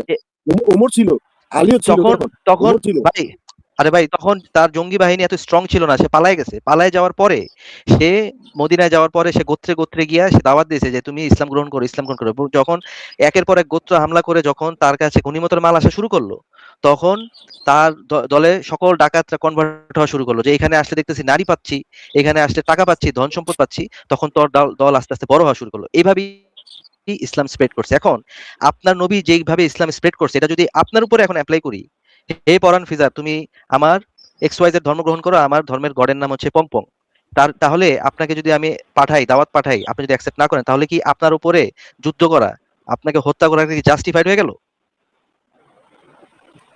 আপনি তখনকার প্রেক্ষাপট যদি এখন এসে মিনান মানে অ্যাডজাস্ট করেন, তাইলে কি সুরিয়ে, তাইলে এটা আপনি কি বুঝবেন এটা বলেন? না, প্রেক্ষাপট বলতে তো কিছু নাই পরান ফিজার ভাই, that is what actually happened. তখন তো ভাই আরো অন্যান্য আচ্ছা, ধর্মগুলো ছিল, পত্তলিক ছিল, কুরাইশরা ছিল। না, আচ্ছা ভাই, কুরাইশরা এখন কি কি ধর্ম থেকে আপনার হচ্ছে না? নবীর ইসলাম থেকে আর এখন আপনি আপনি কথা কথা টপিক ঘুরাবেন না। আপনাকে আবারও বলতেছি, তো আপনি যে তখনকার প্রেক্ষাপট এখনকার প্রেক্ষাপটে নিয়ে পিছলাইতেছেন, তখনকার প্রেক্ষাপটে কি কুরাইশরা কি মুহাম্মদরে কি এইভাবে বলছিল, তুই যদি আমগো ধর্ম মাইনা না নেস, তরে মারুম, তোর ফ্যামিলির মারুম, এরকম কিছু বলছিল? বরঞ্চ কুরাইশরা মুহাম্মদকে বলছিল চাচাকে দিয়া, যে তুমি তোমার ভাগনাকে সাবধান করো, সে তার ধর্মকে মানুক, আমাদের কোনো সমস্যা নাই। কুরাইশরা এই কথা বলছে, কুরাইশরা বলে নাই তুই যদি আমগো ধর্ম পালন না করস, মুরতাদ বইলা তোরা জবাই করুম, তোরা মেরে ফেলামু। মোহাম্মদকে মারে নাই, মোহাম্মদকে সাবধান করছে। কিন্তু মোহাম্মদ তো কখনো কারো সাবধান করে নাই। মোহাম্মদ কথা হচ্ছে সে শুধু একবার দাওয়াত পাঠাইছে, দাওয়াত যদি অ্যাকসেপ্ট না করছে, তার এলাকায় ঘোড়া পাঠাইছে, যুদ্ধ হইছে। এখন আপনি দাওয়াত দিলেই আপনার আমার উপরে যুদ্ধ, আমাকে হত্যা করাটা তো জাস্টিফাইড হয়ে যায় না। এখন আপনার কাছে যদি আইসা, ভারত থেকে এসে কোনো একটা হিন্দু গোষ্ঠী যদি আইসা বলে আমগো ধর্ম গ্রহণ করবি, তখন দাওয়াত দিয়ে গেছি, এখন যদি আপনি যদি গ্রহণ না করেন, আপনাকে আইসা যদি মাইরা ফেলায়, এটা কি ভালো হইলো? জোর করে চাপাই দিয়া কারোকে কি ধর্ম পরিবর্তন করাটা কি ভালো কাজ? আপনার ধর্ম যদি সত্য হয়, তাহলে মানুষ আরে ভাই, আপনার ধর্ম এখন কইরা থেকে মানবে, আপনারাও পারবেন না, মুসলিমরাও না পারবে পারলে না, নাই। কোনো ধর্ম এখন পারবে না। এখন তো ভাই গণতন্ত্র এখন এসে গেছে। পারবে না, এখন পারবে না, এখন এখন না না এখন পারবে না, কারণ এখন সভ্যতা অনেক সভ্য হয়েছে। আপনার নবী তো ছিল অসভ্য, বর্বর, ডাকাত। এখন পৃথিবীতে মানুষ আইন প্রতিষ্ঠিত করছে। এখন যদি কেউ আইসে এই যুদ্ধ করে ধর্ম প্রচারের নামে, তখন ওর পাছা লাল করে দিবে। বুঝেন নাই? এখন আপনারা ভদ্র সাজা আছেন, আপনি, আমি জানি না আপনি ইসলাম কতটুকু পালন করছেন, আপনি আদৌ এগুলো, এখন তো আর এটা সম্ভব না। কিন্তু এখন এখন এখন এখন হচ্ছে সম্ভব কি না আপনার হইলেও, এখন হচ্ছে কি এখন সম্ভব আপনার না হইলে, বাট ইসলামের টার্গেট তো ভাই এইটা। ইসলাম তো বলে খেলাফতের কথা বলে, ইসলাম শরিয়া কায়েমের কথা বলে। খেলাফা শরিয়াত কেমনে কায়েম হবে? আপনাদের ধর্মে তো এটা বলে যে যদি ইসলাম ধর্মে যদি আমরা যখন আস্তে আস্তে শক্তিশালী হব তখন আমরা খেলাফত কায়েম করব, আমরা জিহাদ করব, জিহাদের মাধ্যমে গনিমতের মাল পাবো। এই জিনিসগুলো আপনাদের ইসলামে তো এখন শেষ হয়ে যায় নাই, 1400 বছর পর তো এগুলো শেষ হয়ে যায় নাই। এগুলা যতদিন ইসলাম থাকবে ততদিন জিহাদ থাকবে। আচ্ছা এখন গণতন্ত্রের মধ্যে এখন জিহাদটা কিভাবে করবে বলেন? কারো ঠিক রাখবে? মানে আমার দেশ যদি আল্লাহ সুবহানাহু ওয়া তাআলা বাংলাদেশ প্রথম জিহাদ ফরজ করেননি। প্রথম ঈমান যখন নাজিল হয়েছে আল্লাহ সুবহানাহু ওয়া তাআলা একটা সময় পর্যন্ত অপেক্ষা করেছিলেন যে কিছু আগে ভাই মুজাহিদ এগুলো আমার তৈরি দেখানোর হোক, দরকার নাই, এগুলো আমি জানি, যারা আল্লাহর রাস্তায় জিহাদ করতে আমি পারে, জানি সব। অর্থ সম্পদ খরচ করতে পারে, রক্ত দিতে পারে, এরকমের আগে মানুষ তৈরি হোক। অতদিন পর্যন্ত আল্লাহ রাসূলকে তারা হাত থামিয়ে রাখতে বলেছিলেন। কিছু লোক যখন তৈরি হয়েছে, তাও কতজন? মাত্র 313 জন। আপনি প্রেক্ষাপট দেখেন, মাত্র 313 জন যখন তৈরি হয়েছে, আল্লাহ যখন দেখেছেন যে এগুলো এমন মুজাহিদ, এই 300 জনকে যদি 1 লাখের বিরুদ্ধে মাটি নামিয়ে দেওয়া হয়, এই একটা লোক মাঠ ছেড়ে পালাবে না, এই একটা লোক মাঠ ছেড়ে পালাবে না। যদি বলা হয় পুরো পৃথিবী বলছি ভাই, বুঝতে পারছেন এগুলো আমার করণ ভাই, দেখানোর দরকার নাই। যখন আরে ভাই, আপনাদের আমি তো বলতেছি মুমিনরা এগুলো আমি যখন জানি, আপনি এগুলো দেখানোর দরকার নাই। শক্তিশালী হবে, আরে ভাই বলতেছেন জানি বললে তো হবে না। এই জিনিসগুলো তো ইসলামের কোর। আপনি তো এই জিনিসটাকে ডিনাই করতে পারবেন না যে জিহাদ ইসলামের একটা অত্যন্ত গুরুত্বপূর্ণ পার্ট। এই জিনিসটাকে আপনি ডিনাই করতে পারবেন না। যদি করেন তাহলে আপনার জ্ঞানের স্বল্পতার কারণে আপনি করতেছেন। বাট ইসলাম যতদিন থাকবে জিহাদ ততদিন থাকবে। জিহাদ মাধ্যমে ইসলামে দিন প্রতিষ্ঠা হবে এবং খেলাফত কায়েম হবে, তারপরে শরিয়ত কায়েম হবে। এখন এই জিনিসটাকে তো আপনি ডিনাই করতে পারবেন না। এটা যদি আপনি ডিনাই করেন তো আপনি ইসলামের একটা কোর আকীদাকে আপনি ডিনাই করতেছেন। আচ্ছা এখন ইসমাইল এখন আছে এই মধ্যে জিনিসটা কি? জিহাদটা এখন কোথায় এই গেল জানেন? জিনিসটা কি? আরে জিহাদ তো এখন ভাই আপনারা করতে পারতেছেন না। যেই কয়েকটা জঙ্গি সংগঠন মাথা ছাড়া নিতে যায় ওকে তো পাছা লাল হয়ে যায়।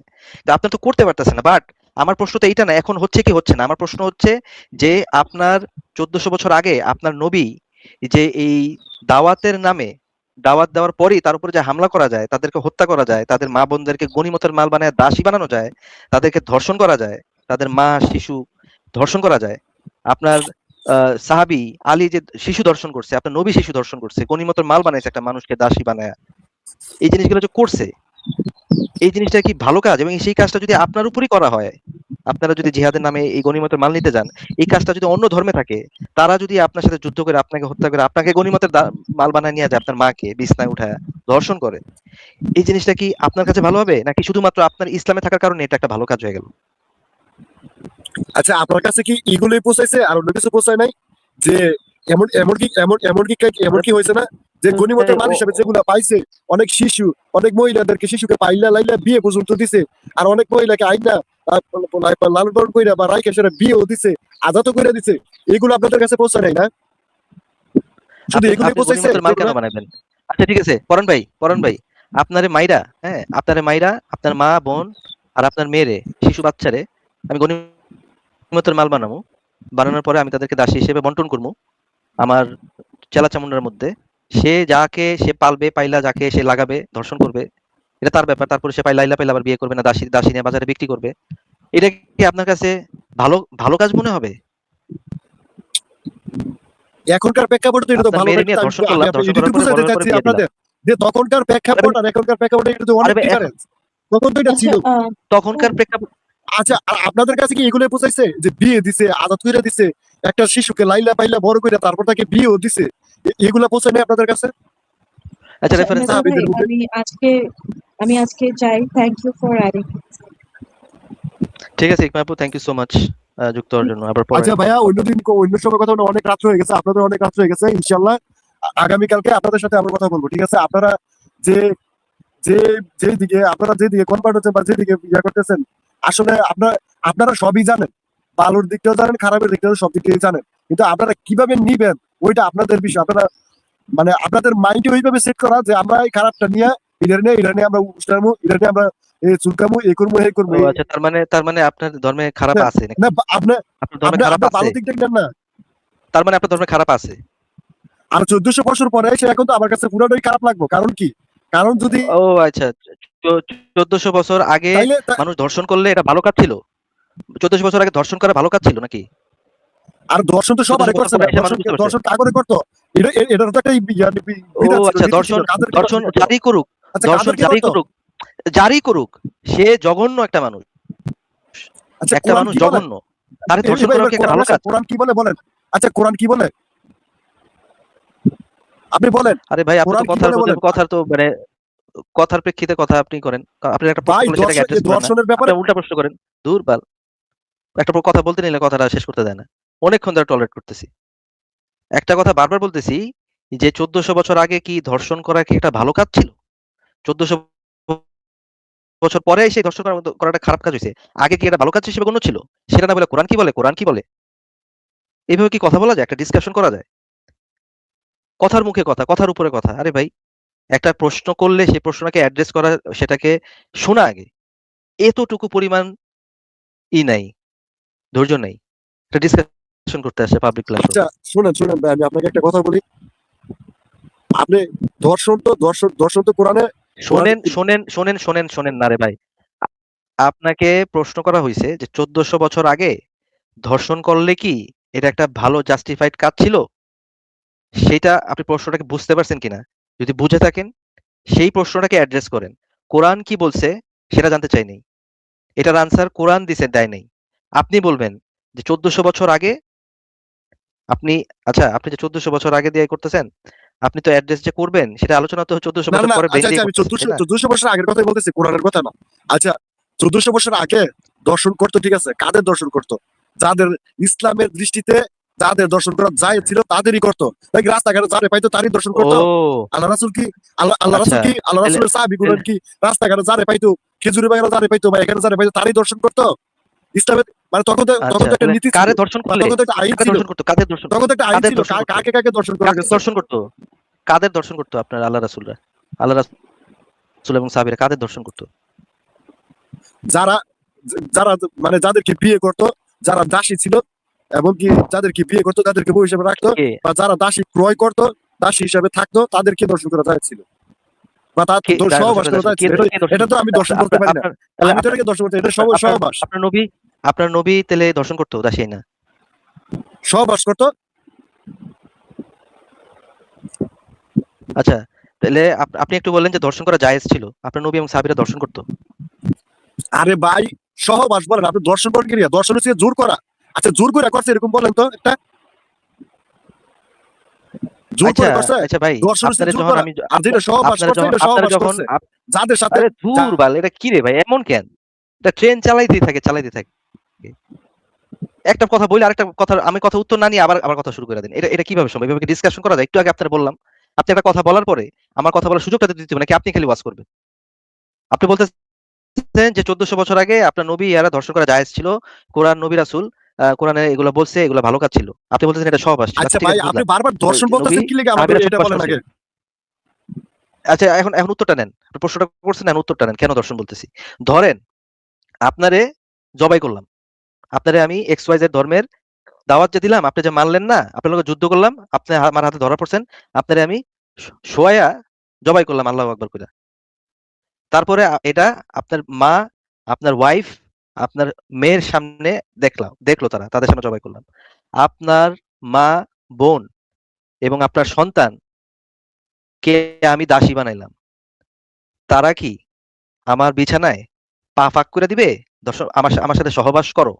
তারা কি আমার বিছানায় উঠা তাদের নিজের ইচ্ছায় আমাকে ভালোবাসবে, ভালোবাইসা আমাকে বুকে টেনে নিবে? আমাকে করো। একটু বলেন তো পরান ভাই। আচ্ছা আমাকে কি ভাই আনমিউট করছেন? হ্যালো। আপনার মাথায় কোন রকমের মানবিক বোধ যদি থেকে থাকে, আপনি যদি মানুষের মতো মানুষ হন, এই প্রশ্নটা সততার সাথে বলবেন। আপনাকে যদি হত্যা করা হয় আপনার ফ্যামিলির সামনে, আচ্ছা আমি সততা, আপনার আপনার মা, প্রশ্নটা আমি বোন, শুনছি, আপনি আমার সন্তানের কথা সামনে, সততার সাথে সে কি শুনেন ভাই, নিজের ইচ্ছায়, আমি বুঝছি তো ভাই, স্ব ইচ্ছায় আমার বিছানায় আসবে? আমি সততার সাথে আমার প্রশ্নটা উত্তরটাকে শুনেন নাকি। যখন যুদ্ধে যখন তারা গনিমতের মাল হয় না, মানে আমরা যেটাকে গনিমতের মাল বলি, যুদ্ধে যখন দুই পক্ষের যুদ্ধ হয় তখন ওই দুনো পক্ষই ভালো করেই জানে, মানে তাদের সম্মতি আছেই যে এখানে যেই পরাজিত হবে তাদের সবকিছু গনিমতের মাল হয়ে যাবে, তাদের সবকিছু তারা নিয়ে যাবে। এটা যুদ্ধ জড়ানোর আগে দুনো পক্ষই একদম মানে তাদের এটা মানে তাদের এটা প্রশ্নটা করছি চলমানই, কি? ঠিক আছে। প্রশ্নটা করছে কি যুদ্ধে ভাই কি আমি হবে না হবে না ভাই আমি তো আমি আপনার আপনার আপনার মা বোন মেয়ে আমার বিছানায় কি স্বইচ্ছায় আমাকে ভালোবেসে আমার বিছানায় আসবে, এই প্রশ্নটার অ্যান্সার চাচ্ছি। আচ্ছা ভাই আমি তো আপনার প্রশ্নতে যাচ্ছি নাকি আমার আপনি শুনেন যুদ্ধে আপনি হইলে আমার প্রশ্নটা জানতে চান। গনিমতের মালেরা গনিমতের মালেরা আমার কাছে আসবে কি আসবে না, তারা এটা অ্যাওয়ার কি অ্যাওয়ার না, সেটা নিয়ে কথা হচ্ছে না। কথা হচ্ছে যখন একজনকে খুন করা হয় তার ফ্যামিলির সামনে, মানে তখন তার তারা এটা ফ্যামিলির বাধ্য, লোকজন কি বুঝছেন? সেই হত্যাকারীর সাথে যুদ্ধের মাঝে জড়ানো মানে এগুলা বাধ্য, তারা দিতে বাধ্য। মানে তাদের সম্মতি আগে থেকে এটা অটো দেওয়া আছে। তারা এটা খুবই ভালো করে জানে, দুটো পক্ষে ভালো করে জানে, ঠিক আছে, যে যুদ্ধে হারা মানে তাদের সবকিছু আরে ভাই তারা এটা তো দাসী হয়ে জানে, যাবে, তাদের আমি কি তো মৃত্যু সেটা করবে আপনাকে না বলেই করবে দিলাম, তারা সবকিছু আমি তো জানে বলেই ভাই, দিলাম, তাহলে জানে। আমি তো বলেই দিলাম, মানে আমি তো আপনাকে এখানে এটা তাদের বলেই অর্ধেক দিলাম, হ্যাঁ সম্মতি আছে। তারা জানে। দূর, এটা কি পাগল নাকি? কি ভাই এতক্ষণ ধরে আপনার সাথে কথা বলছি, একটু অনেস্টি মেনটেন করা যায় না? আপনার কাছে তো এটা জিজ্ঞেস করি নাই। হ্যাঁ তারা তো জানে যুদ্ধ হইলে তার গনিমতের মাল হবে, কিন্তু আমার কথা তো সেইটা না। প্রথম কথা হচ্ছে আপনার নবী যখন আরেকটা এলাকায় গিয়ে দাওয়াত দিবে, তাদের কি ভাই মোহাম্মদের পাছায় কি কামড় দিছিল? আমগুলো এসে দাওয়াত দাও, আমগুলো এসে যুদ্ধ করো, এরা তো এতে ধর্ম নিয়ে ভালো ছিল। একটা সমাজে মানুষজন সুশৃঙ্খল ভাবে আছে, তারা তাদের ধর্ম নিয়ে আছে, সে পৌত্তলিকতা করতেছে কি করতেছে না করতেছে আই ডোন্ট কেয়ার, তারা তাদের ধর্ম নিয়ে আছে। আপনার নবী সেই এলাকায় গিয়া চিঠি দেয়, গিয়া ঘোষণা দিছে যে তোরা যদি আমাদের ধর্ম না মানুষ তোদের সাথে আমাদের যুদ্ধ হবে। ফার্স্ট অফ অল ফার্স্ট প্লেসই তো এই জিনিসটা একটা অমানবিক জঘন্য কাজ, যে একটা গোত্রকে আপনি আপনার ধর্মে ডাক দিচ্ছেন হুমকি দিয়ে। আপনি হুমকি কেন দিবেন? আপনার ধর্ম যদি কেউ মানে তাকে আপনাকে বলবেন যে আমার ধর্মে এই আছে, যদি সে না মানে আপনি চলে আসবেন। আপনি কেন তাদেরকে হুমকি দিবেন যুদ্ধ করার, কেন? দ্বিতীয়ত হচ্ছে, হ্যাঁ তারা জানে যে যদি যুদ্ধে পরাজিত হয় তাদেরকে গনিমতের মাল হিসেবে নিবে, কিন্তু আমার প্রশ্ন তো সেইটা না। আপনি আমার প্রশ্নটা কি কেন অ্যাড্রেস করতেছেন? আমার প্রশ্ন হচ্ছে, হ্যাঁ তারা জানলো, কিন্তু জানার পরেও তারা কি নিজের মন থেকে নিজের মন থেকে সে কি স্বইচ্ছায় তার স্বামী, তার সন্তান, তার বাবার হত্যাকারীর বিছানায় সদিচ্ছায় উঠবে? আপনি শুধুমাত্র এই আনসারটুকু করবেন। যদি আপনি এইটার আনসারটুকু স্পেসিফিকলি না করেন, আমি আপনাকে আজকের মতো বিদায় জানাবো।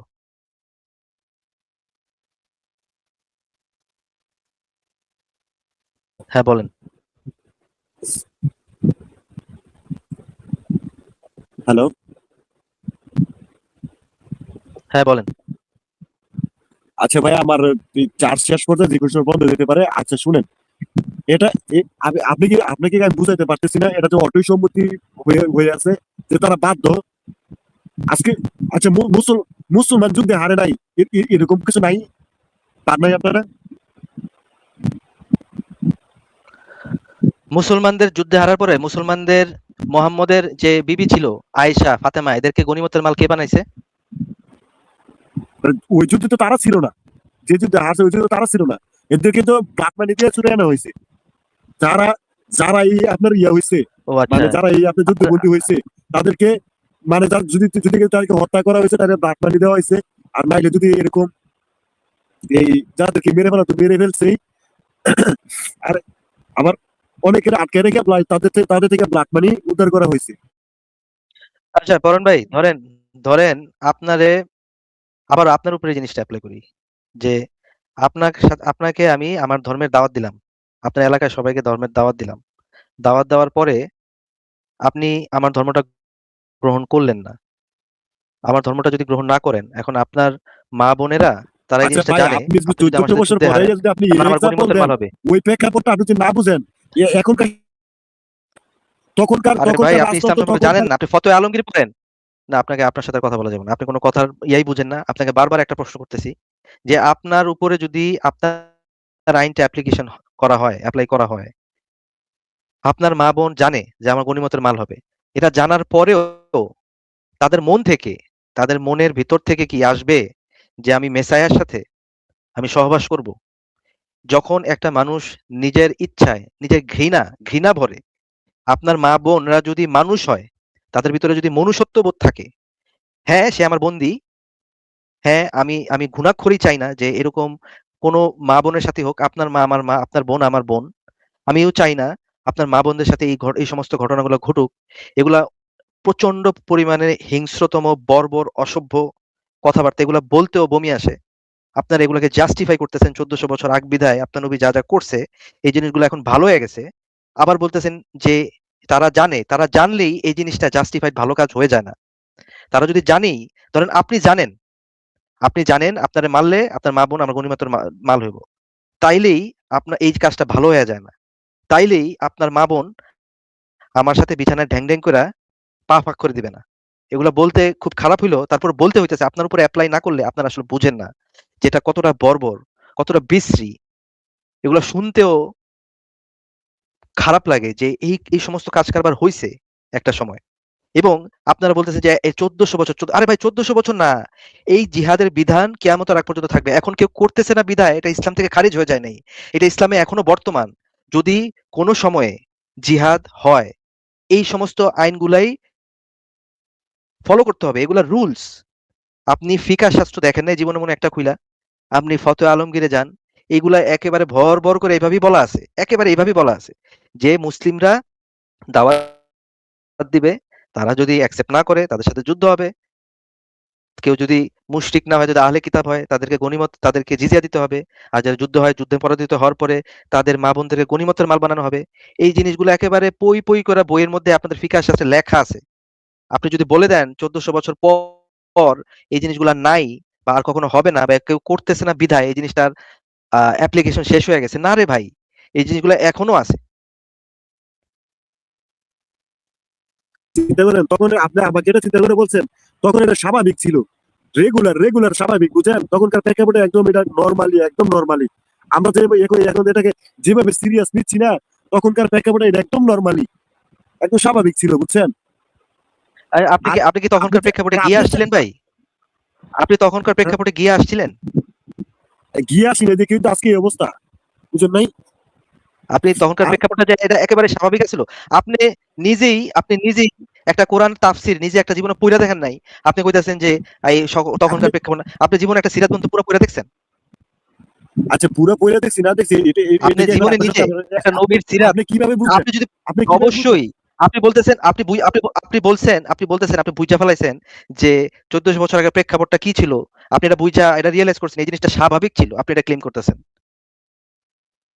আপনি কি আপনার are you in your mind? আপনি কি আপনার are you in a sense?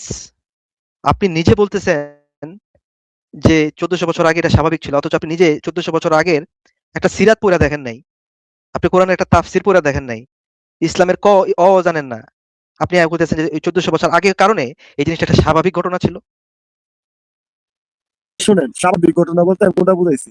আপনার যে আরেকটা জিনিস দাবি করেন যে মা আয়েশাকে বিয়ে করছিল আর এই ছোট অবস্থায় 6 বছরে বিয়ে করছে, 9 বছরে ঘরে উঠেছে আল্লাহ রাসূল, তখনকার প্রেক্ষাপটটা আপনারা পান নাই, বুঝছেন? আমি পাইছি অনেকখানে, অনেক কিছু লেখা আছে, হয়তো বা আমার নাম মনে নাই।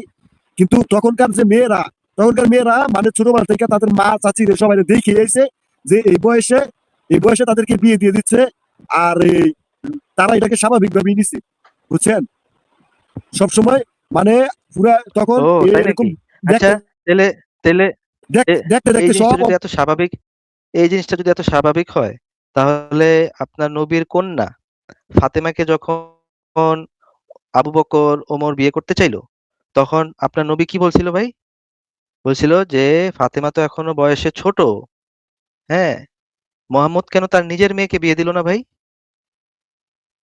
ফাতেমা যদি ছোট বয়সে বিয়ে করা যদি এত স্বাভাবিক ঘটনা হইতো, আপনার নবী নিজে কেন তার মেয়েকে বিয়ে দিল না স্বাভাবিক ঘটনার ভিতরে?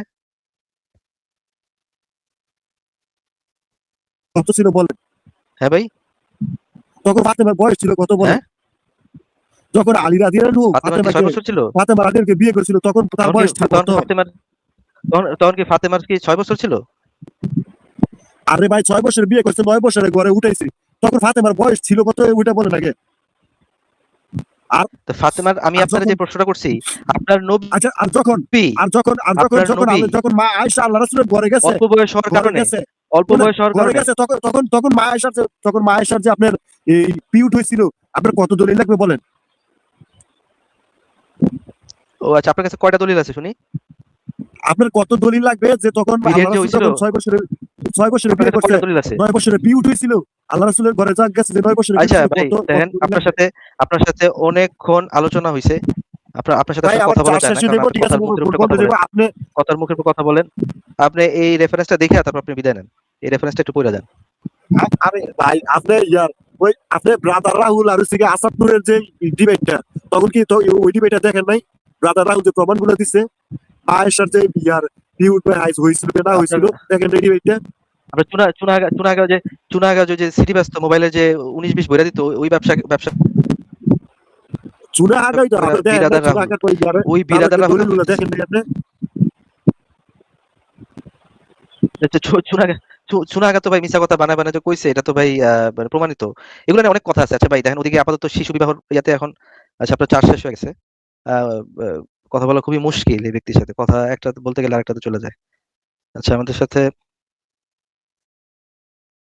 সম্রাট ভাই আছে, সম্রাট ভাই যুক্ত করি। হ্যাঁ সম্রাট ভাই, কি অবস্থা? হ্যাঁ মেসিয়া ভাই, সরি আসলে এই লোকের কথা শুনে তো আমার মেজাজ মেজাজ এরকম খারাপ হচ্ছিল, আমি ভাবছিলাম এই লোকটার একটা কোয়েশ্চেন করি। আচ্ছা, লোকটা কি চলে গেছে? ওনার চার্জ শেষ হয়ে গেছে, ডিসকানেক্ট হয়ে গেছে। আচ্ছা মেসিয়া ভাই, আমি একটা জিনিস বুঝি না, হ্যাঁ এই সম্রাট যে ভাই, মনে হয় এই চার্জ শেষ হয়ে গেছে, উনি ডিসকানেক্ট হয়ে গেছে।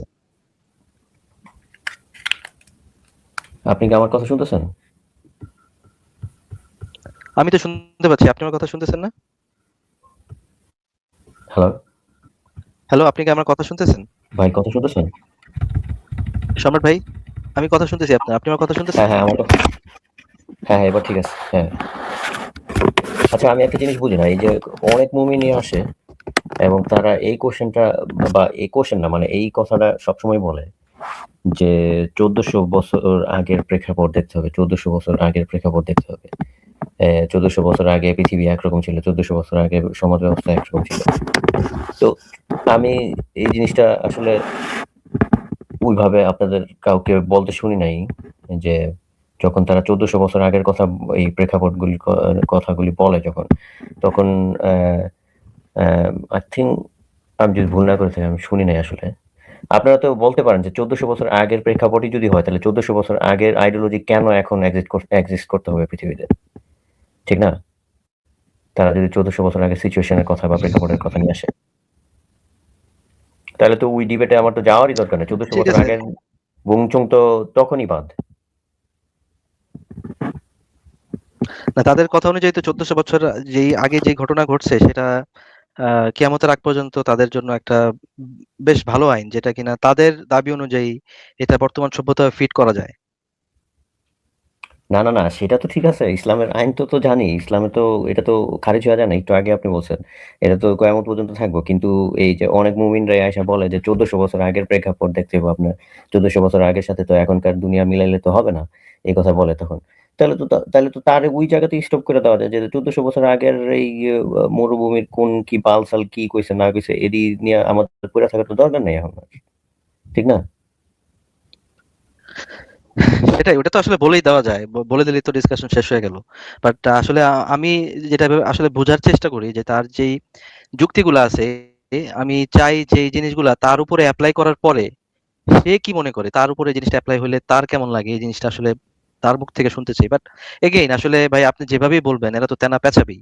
বাট উদ্দেশ্যটা হচ্ছে এটা তেনাগুলা যে কতটা লেম, এটা যারা দর্শক আছে বা যারা মুমিন শুনতেছে বা পরবর্তীতে শুনবে, তারাও এগুলা শুনে একটু তাদের মনের ভিতরে যাতে প্রশ্নগুলো আসে যে আসলেই আমাদের মুমিনদের কি যুক্তি এইটাই যে পরের উপরে করলে ঠিক আছে, আমার উপরে করলে জিনিসটা কেমন কেমন জানি লাগে।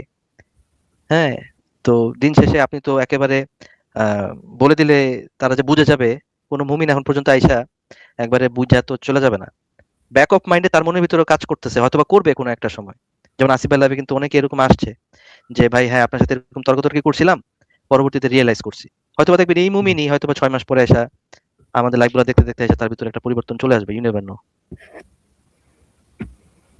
হইতে পারে, I think, I don't know. আর ঠিক আছে সম্রাট ও ভাই, আর থাকেন আমি তাহলে আমরা একজনকে যুক্ত করি।